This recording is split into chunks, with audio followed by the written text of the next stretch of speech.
no es un especialista de nada en economía.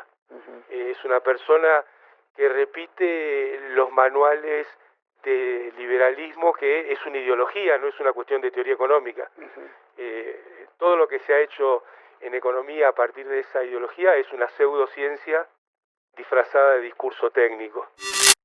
El día que lleguen los dólares del Fondo Monetario se los va a volver a fumar igual como ya lo hizo con Macri y como ya lo hizo en este año y medio el ministro Caputo, lamentablemente, porque él ve la cuestión económica solamente desde una mesa de dinero y no se da cuenta que un país tiene salarios, tiene jubilaciones, tiene industria, tiene inversiones. Bueno, tendría que tener, porque en este caso no los tiene, no aparece, ni van a aparecer, ni solo el foco está puesto en la cuestión cambiaria, que además está muy lejos de ser una cuestión técnica, ¿no? Porque lo que está haciendo el gobierno es buscando llegar con la lengua afuera sin tener que devaluar a las elecciones para que el único supuesto baja, porque te acordás en épocas de Cristina, la inflación del 20% decían que era insoportable, Sí. intolerable.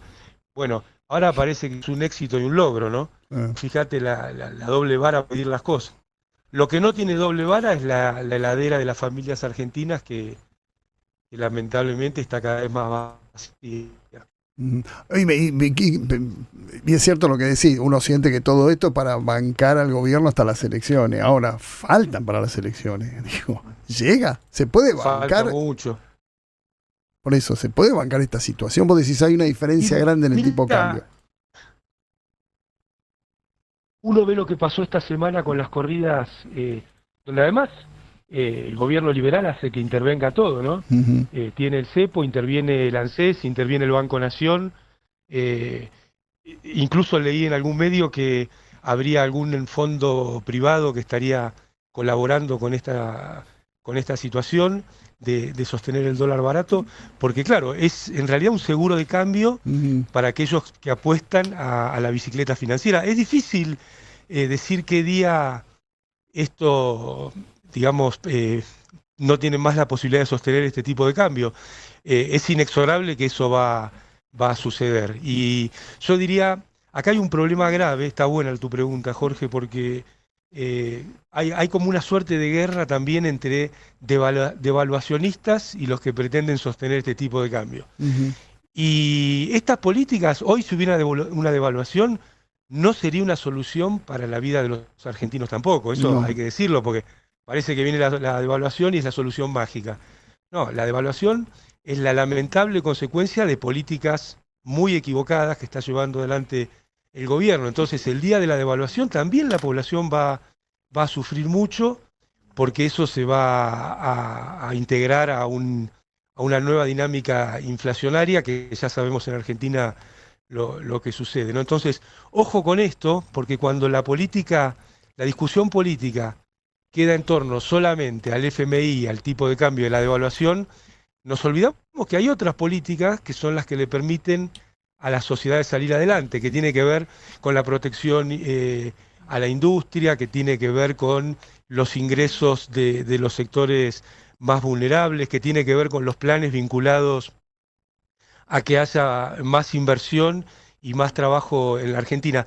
No es que la cuestión del dólar, por un lado o por otro, va a resolver la vida de los argentinos. Y me parece que, lamentablemente, la discusión pública está toda muy enfocada en la cuestión del dólar, que es urgente, que es innegable, que está atrasadísimo, que es lamentable que el gobierno esté quemando las reservas del Banco Central y el esfuerzo de los argentinos, porque las reservas, en definitiva, salen de la diferencia entre lo que le vendemos al mundo y lo que recibimos y lo que le compramos al resto del mundo, y ahí está el trabajo de las y los argentinos. Y no estemos hablando de la cuestión industrial, de la cuestión productiva, de lo que hay que hacer con los sectores más desfavorecidos para incorporarlos al mundo del trabajo. Y me parece que eso es un problema tanto del oficialismo como de la oposición, que se concentra en una discusión que es, en definitiva, es dañina para la Argentina, porque la devaluación que va a llegar y que va a ser una tragedia, va a ser una tragedia para los ingresos de los argentinos, pero es la consecuencia de las malas políticas del gobierno. No es que la devaluación pasa porque la naturaleza dice que hay que devaluar. Perdóname, entonces Milei no era el especialista de crecimiento con o sin dinero, por lo menos el que no vendieron. Milei no es un especialista de nada en economía. Es una persona que repite los manuales de liberalismo, que es una ideología, no es una cuestión de teoría económica. Todo lo que se ha hecho en economía a partir de esa ideología es una pseudociencia disfrazada de discurso técnico. Y bueno, dicen que conoce del tema de evaluación de proyectos, algunas personas que han trabajado con él, pero de la cuestión económica lo único que hace es repetir frases hechas de manuales muy antiguos, además, ¿no? Se dice que esto es una novedad. Son las ideas de Montpellier y bueno, ya sabemos de Hayek, de von Mises y otros autores. Amado, ni siquiera te diría de Friedman. Sí. Amado, buenos días, ¿cómo estás? Andrés Lerner te saluda. ¿Cómo estás, Andrés? Bien. ¿Qué tiene que hacer un gobierno peronista? Supongamos que asume en 2027, recambio de mando, asume un gobierno peronista. ¿Qué tiene que hacer un gobierno peronista con esta deuda con el FMI que se va a incrementar? No sabemos muy bien exactamente en cuánto, porque Caputo dijo 20.000 millones de dólares, pero no sabemos cuánto de eso es neto, cuánto es nuevo endeudamiento. Pero ¿qué tiene que hacer un gobierno peronista con esta deuda que salió por DNU violando claramente las leyes que rigen en Argentina? Bueno, en este sentido ya se expidió el propio partido, ¿no? Es una deuda que va a haber que revisar y que rever tanto monto como tasas de interés como plazos, porque lo que exige la legislación argentina es que una de las ramas del poder, o sea, el poder legislativo, autorice al poder ejecutivo a que se endeude y cómo se endeuda. Lo que hizo el gobierno, lamentablemente, es autorizarse a sí mismo, o sea, es saltear todo el mecanismo, por más que apareció el DNU y que el DNU, digamos, fue avalado por algunos diputados y diputadas de esa Cámara, lo que hizo es autorizarse a sí mismo.